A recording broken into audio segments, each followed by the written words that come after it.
Point হচ্ছে ইমামের আমিনের সাথে আপনার আমিন সংযুক্ত করে দেবেন। আমরা তো আমিন বললে মনে করেন যে আমিন বললে কোনো বিপদ হয়ে যায় কিনা, আপনি কোনো মাযহাব থেকে বের হয়ে যান কিনা।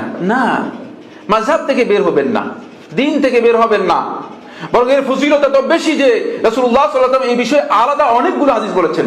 মানে আমি যেহেতু এই বিষয়গুলো আলোচ্য বিষয় নয়, এই জন্য আমি আর সেদিকে শুধুমাত্র একটি হাদিস বর্ণনা করবো, অনেকগুলো হাদিস বর্ণনা করার আমার সুযোগ নেই। রাসূলুল্লাহ সাল্লাল্লাহু আলাইহি ওয়াসাল্লাম সহিহ বুখারী এবং মুসলিমের হাদিসের মধ্যে বলেছেন, ইযা আমানাল ইমামু, যখন ইমাম আমিন বলবে, ফাআমিনু, তোমরাও আমিন বলো।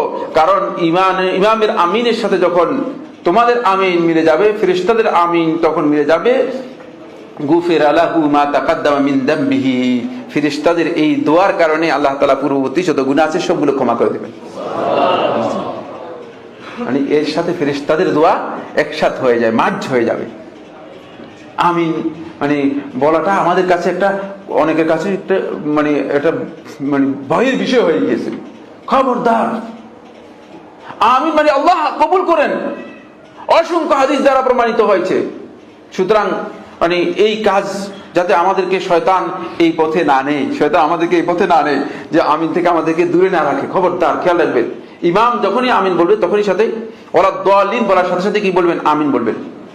এখানে এই হাদিসটা একটা মিসকনসেপ্ট কারণে আর সুযোগ নেই এ কথা যে ইজা আম্মাল ইমামু, ইমাম যদি আমিন বলেন, অনেকখানে ইমাম দেখা যায় যে আমিন বলেন না, এটা ইমামের ভুল। তখন ওরা দাল্লিন বলবেন তখনই আপনি কি বলতে পারবেন? আমিন বলতে পারবেন। ইমাম যদি কোনো কারণে আমিন ছুটে যায় তাহলে মুক্তাদিগণ কি বলতে পারবে? আমিন বলতে পারবে। এক্ষেত্রে ইমামের অনুসরণ অপরিহার্য নয়, ইমামের অনুসরণ অপরিহার্য নয়। আরেকটি পয়েন্ট হচ্ছে যেটা, সেটা হলো সালাতের মধ্যে যখন কোনো ব্যক্তি রব্বানা ওয়া লাকাল হামদ, তিনি যখন এই কথাটুকু বলে থাকেন তখন ফেরেশতারা তার জন্য আমিন বলে দোয়া করতে থাকেন। ফেরেশতারা আমিন বলে, এটাও সহিহ বুখারীর মধ্যে এসেছে। হাদিসটি আমরা মানে বিস্তারিত পড়ে শোনালাম না সময়ের কারণে। এরপরে 15 নম্বর যে পয়েন্টটি, সেটা হলো জামাতে ফজর এবং আসরের সালাত যারা আদায় করে থাকে তাদের জন্য আল্লাহ রাব্বুল আলামিনের কাছে ওই দিবসের যেই ফেরেশতা রয়েছে তারা আল্লাহ রাব্বুল আলামিনের কাছে গিয়ে কি করেন? রিপোর্ট করে দোয়া করে থাকেন। বলেন যে আল্লাহ তোমার এই বান্দাকে ক্ষমা করে দাও, আমি এই বান্দাকে দেখেছি, এই বান্দাদেরকে দেখেছি তারা সালাত আদায় করতেছে, তারা কি করতেছে? সালাত আদায় করতেছে।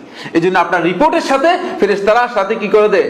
দোয়াটাও, রিপোর্ট দেওয়ার সাথে দোয়াটাও সংযুক্ত করে দেয়, ফেরেশতাদের দোয়া আপনি পেয়ে যাবেন। এই জন্য আসর এবং ফজরের সালাত জামাতে যিনি আদায় করবেন তিনি এই ফজিলতটুকু পেয়ে যাবেন।